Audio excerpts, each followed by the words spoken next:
On a réalisé le documentaire Pression sur le patinage artistique. On a rencontré 6 Olympiens et une patineuse de l'équipe nationale. On raconte vraiment les hauts et les bas du patinage artistique, les troubles alimentaires, l'obsession du corps, mais aussi les blessures non soignées.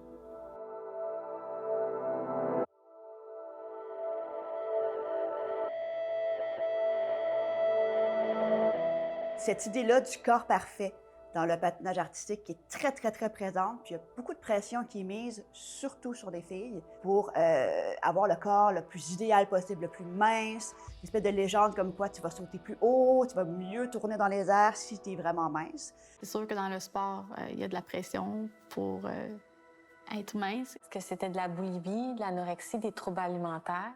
On essaye tout.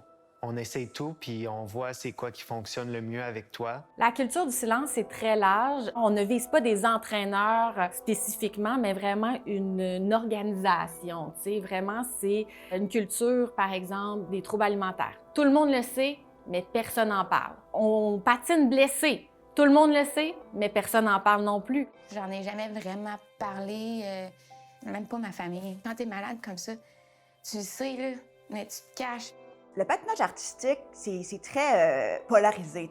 Tu aimes beaucoup ça ou tu ne l'écoutes pas vraiment. Moi, j'étais dans la catégorie qui ne l'écoutait pas vraiment. C'était quelque chose que je connaissais absolument pas. Puis des fois, on se posait la réflexion, Marie-Christine et moi, est-ce que c'est pour ça que des fois les choses sont plus lentes à changer parce que les gens qui sont vraiment fans aiment ce sport-là puis n'ont pas tendance peut-être à remettre certaines choses en question? Au début du projet, on se posait la question comment on va imager tout ça. On a décidé de ne pas tourner dans les arénas. On a eu l'idée de filmer à l'extérieur, donc d'aller filmer sur des patinoires soit privées ou des patinoires publiques.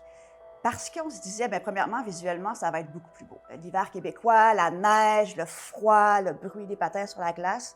Mais il y a aussi un autre détail important, c'est que certains patineurs sont traumatisés. Je rentre dans un aréna et j'ai un mal-être. Je suis pas bien. Juliane Séguin, c'est une étoile montante du patinage artistique. Elle était en couple avec Charlie Bilodeau et elle a subi 3 commotions cérébrales en 1 an, juste avant les Jeux olympiques. Fallait que je prenne un 72 heures de pause. Ça, je l'ai respecté. C'est la seule chose. Ensuite de ça, fallait revenir progressivement sur la glace.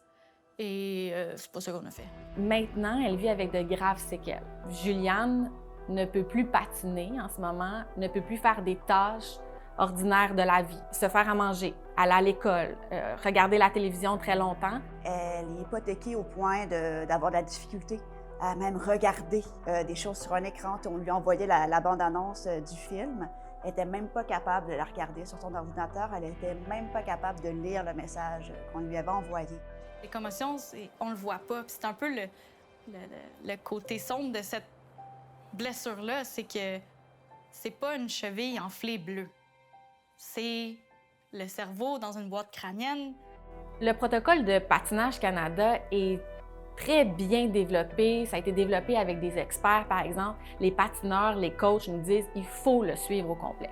Il y a aussi de travailler avec des spécialistes. Donc, ce n'est plus un one-woman show avec l'entraîneur puis l'athlète. Maintenant, il faut s'entourer d'une équipe. Des nutritionnistes, des biomécaniciens qui vont travailler avec l'athlète, mais aussi son environnement, des physios. Il faut absolument bien s'entourer parce que oui, ça se peut, le patinage artistique, dans une atmosphère, un environnement sain. Oui, ça se peut.